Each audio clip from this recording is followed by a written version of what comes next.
I want to take a few moments to talk just briefly about suicide. There are several different things that you'll be doing this evening or over the next couple of days that will pertain to this particular topic, and some of it will be redundant, but I do feel that this is a topic that's important enough for me to mention directly.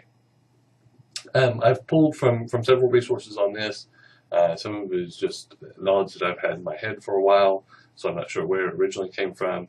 Um, Much of the formal stuff is from one version of Whiston or another. Some of it is from various experts on suicide throughout the the years in my career. Anyway, I just wanted to again take a few moments to look at this with you.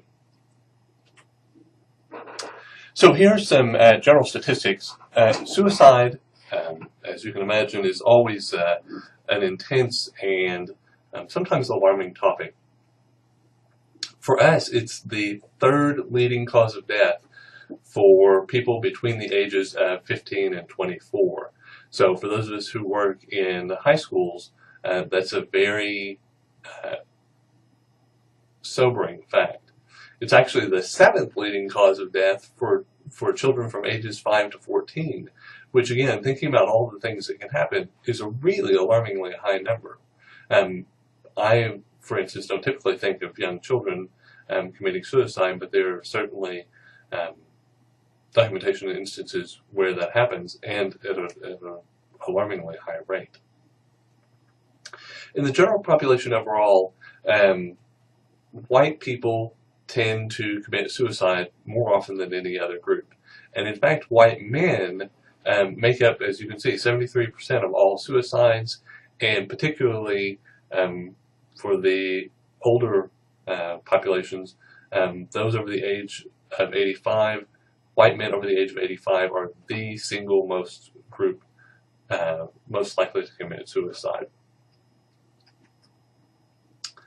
So who's likely to commit suicide other than white men over the age of 85? Well, women are more likely to attempt suicide.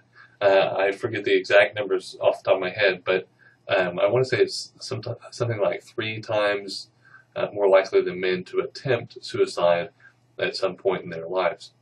Men, however, are more likely to successfully complete suicides.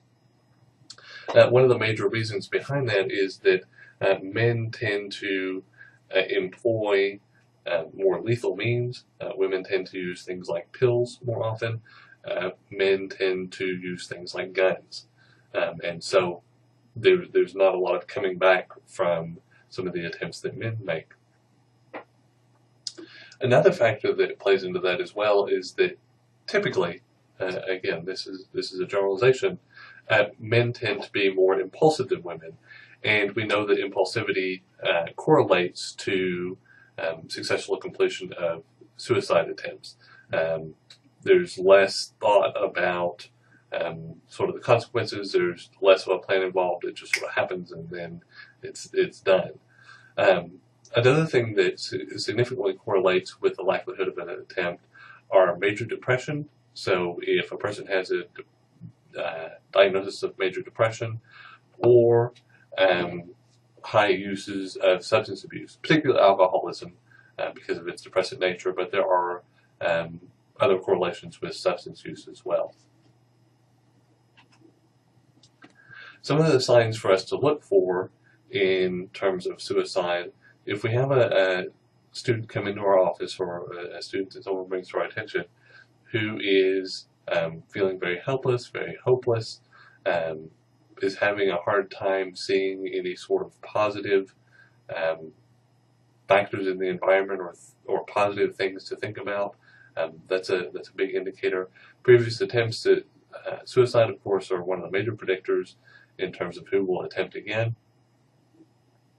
If I've recently gone through a major loss, if I've had a grandparent that just died, or someone who's close to me, if I'm going through a divorce, or my parents have just gone through a divorce, or there's separation going on, I'm thinking about adolescence, if I've just lost a major girlfriend or boyfriend,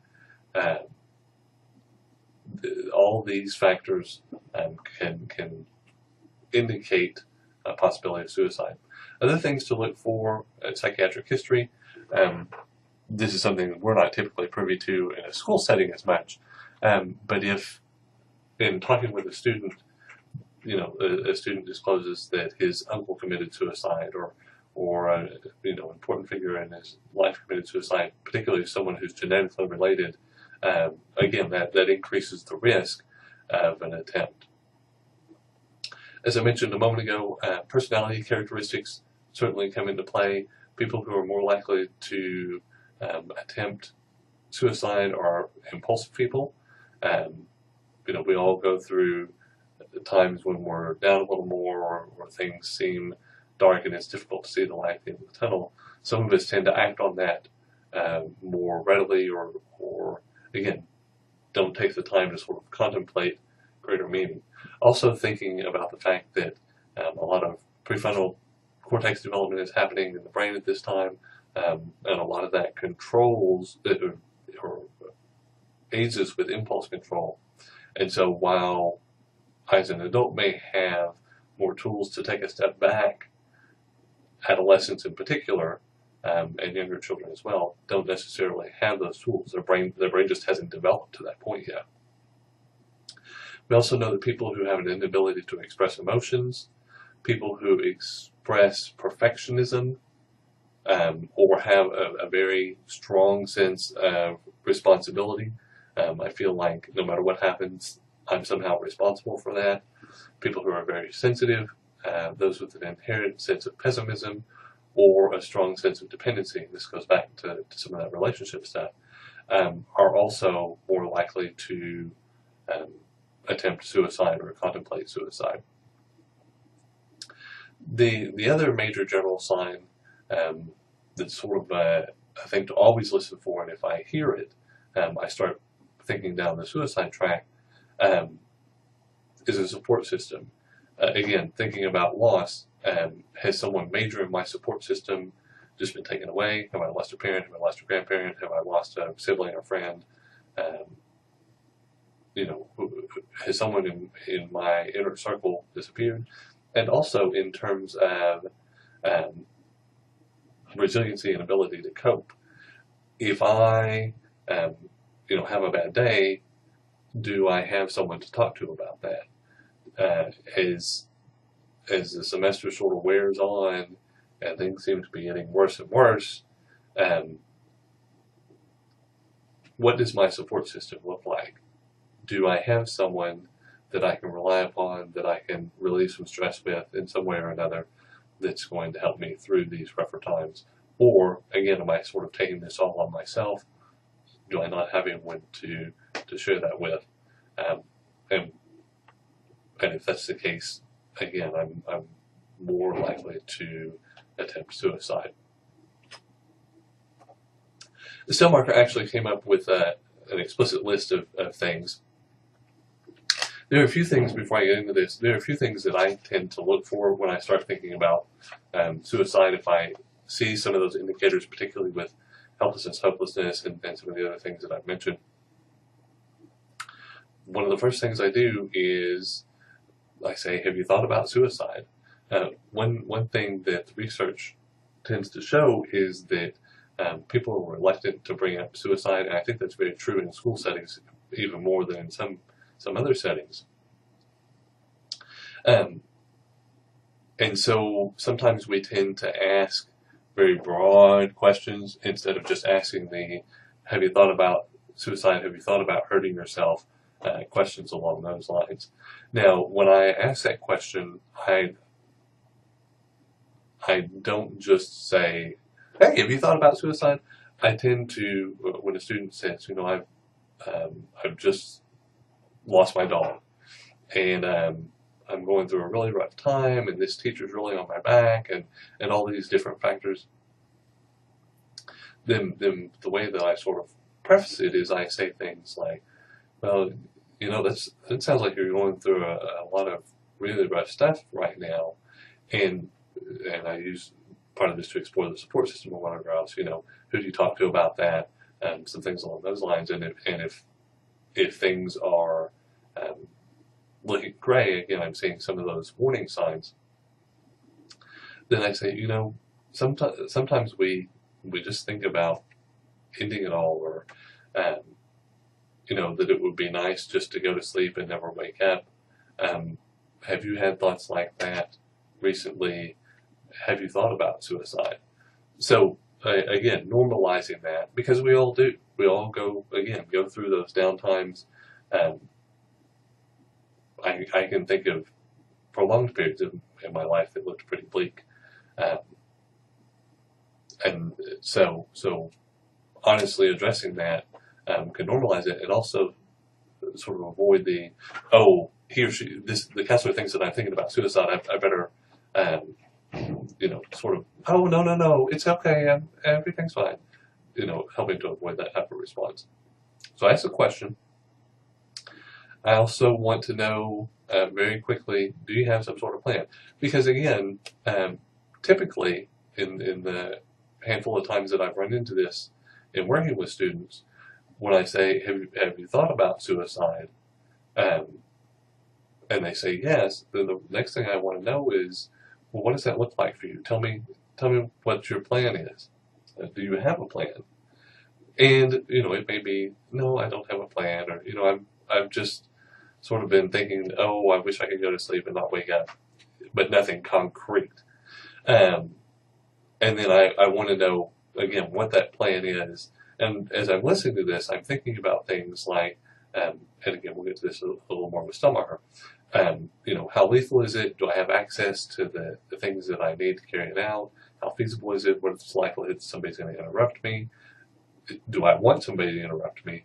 Um, is this something that I could impulsively do? I see that I'm going down the Stummacher list anyway. Um, so these are all things that I'm wondering about. The other major thing that I want to know about when I hear about these thoughts, when a student indicates or I suspect that it's going on, is how often are they happening and to what degree? Oh yes, I've thought about life would be so much better if I weren't here.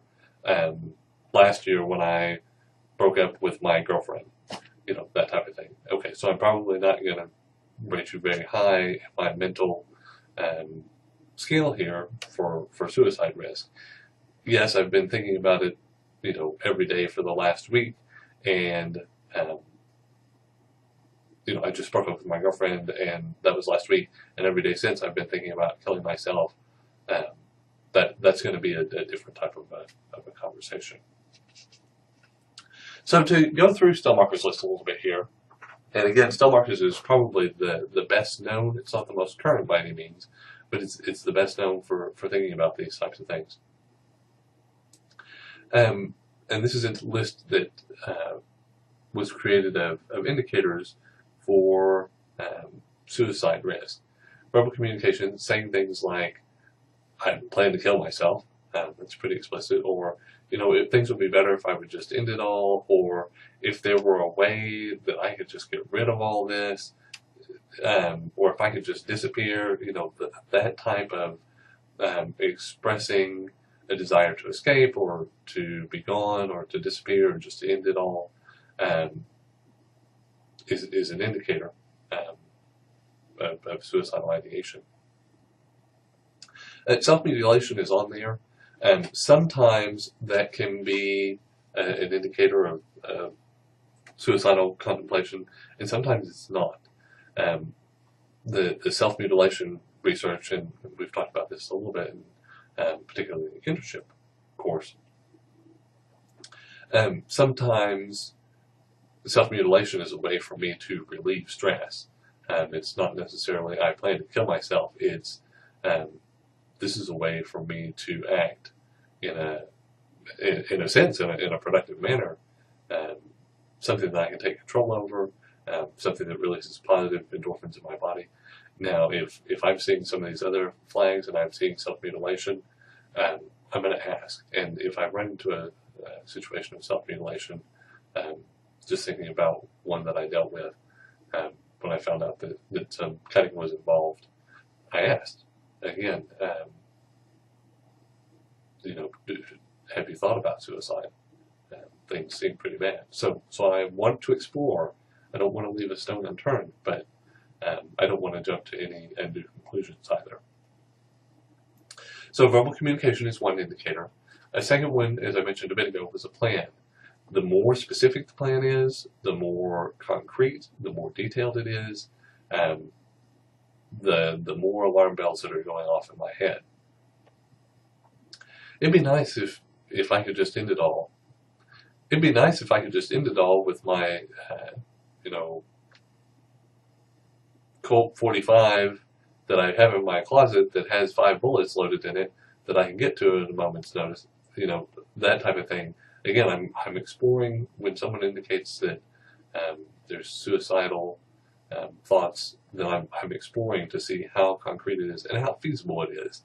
I plan to commit suicide by, lighting myself on fire. Okay, so how do you plan to do that? Well, I'm going to light a torch on fire and douse myself in jet fuel. Okay, do you have access to jet fuel? No. Do you have a torch? No. Do you know how to work a lighter? No. Okay, so what's the feasibility in terms of whether this can take place or not?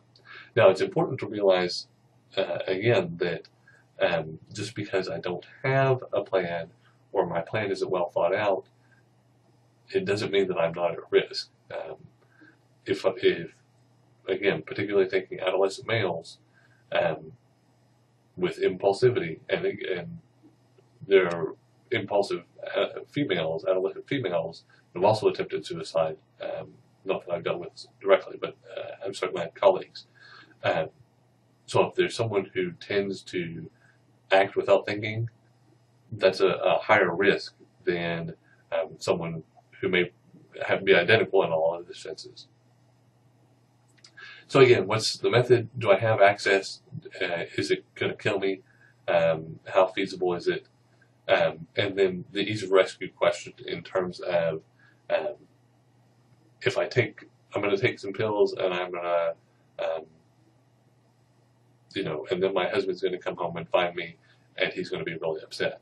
So in that type of a case, it might be, I want attention from my husband, I need attention from my husband, and this is the way that I'm going to get it, which doesn't make it any less lethal, but it is a sort of a door in terms of, so it sounds like you're seeking, it sounds like it's really important to you that your husband knows about this, and using that as an entryway to talk about the relationship and maybe some other ways to accomplish the same goal that don't have the possibility of a lethal outcome.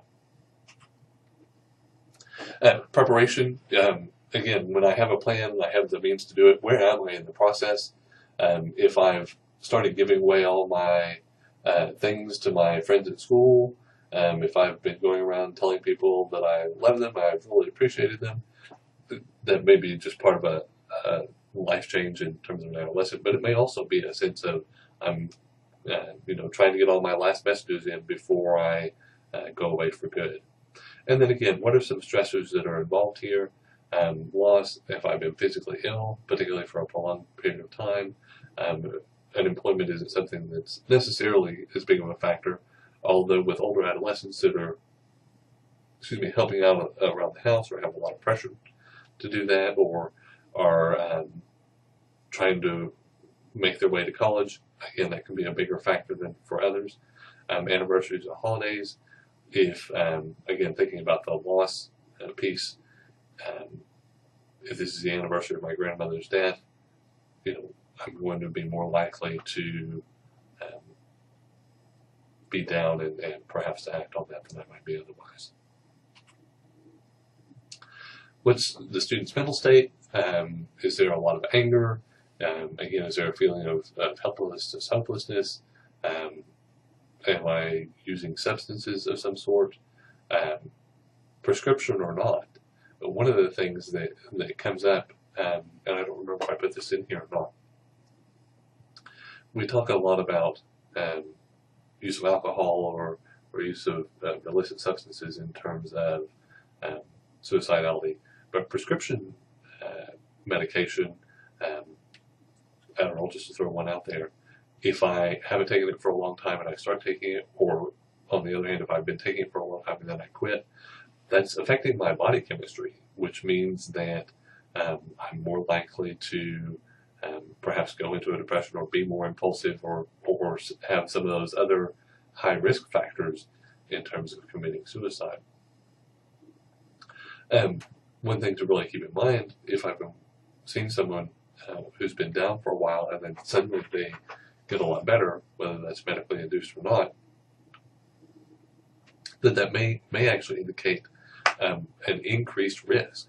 One of the things that we're cautioned about when we're thinking about medication and interactions, particularly antidepressants and that type of thing, if I prescribe an antidepressant to my client, or a physician has prescribed an antidepressant for my client who has depressive symptoms, that may give them the exact amount of energy that they need to actually carry out an attempt. Before they haven't had the energy, they haven't felt the energy to go and actually do it. But this gives them that moment of gusto to do so. One of the newer ones, this is the one that SAMHSA has out there. In terms of assessing for suicide, and again, I'll just go through this real quick. Ideation: do I think about it, or am I communicating that I've been thinking about suicide? Am I increasing, or am I using substances? Do I have a sense of purposelessness? That feeds into that helplessness, hopelessness sort of things. Anxiety. Am I more agitated than usual? Am I having trouble sleeping, or am I sleeping more than usual? Has there been some sort of change in my eating habits, sleeping habits, in one direction or another? Anything along those lines can indicate a change. Am I feeling trapped, that there's no way out? Hopelessness again. Withdrawing again. Am I starting to move away from friends and family? Am I saying my goodbyes? Am I giving things away? Am I doing some of those indicators? Anger, and you'll notice that it says things like seeking revenge. Am I really doing this to get back at my parents? I'm just so angry at my parents for fill in the blank that I'm going to kill myself, and then we'll see how they like it. Or do I have just a real sense of rage against someone? Recklessness, again, that goes back to that impulsivity. If I've got a lot of that going on, or it's increased recently, that's a good indicator. And finally, dramatic mood changes. Again, whether those are chemically induced or just natural changes. There are a couple of things that can be used. These are things that Whiston particularly suggested: the Bates scale for suicidal ideation and the suicidal ideation questionnaire. They're both pretty short. They can be obtained and kept in an office. I've never actually had to use one of these. Typically, I, again, as I indicated, sort of go through stub markers list in my head and hit the highlights there in terms of assessing. Some people like to have a formal instrument. Some districts actually want a formal instrument for documentation. So that's something certainly to check into. Again, these are a couple of the common ones. There are certainly several of them out there. I've actually posted another copy by, what's her name? She's out of Washington. Anyway, I posted a questionnaire up there for you to use if you'd like to keep it. It doesn't include the scoring mechanisms or anything, but it at least gives you an idea on maybe where a student's thought process is going. That's really all I wanted to talk about. Again, there are several other things for you to read and to watch with this particular instrument, but it is something that I wanted to personally address. Thank you and good night.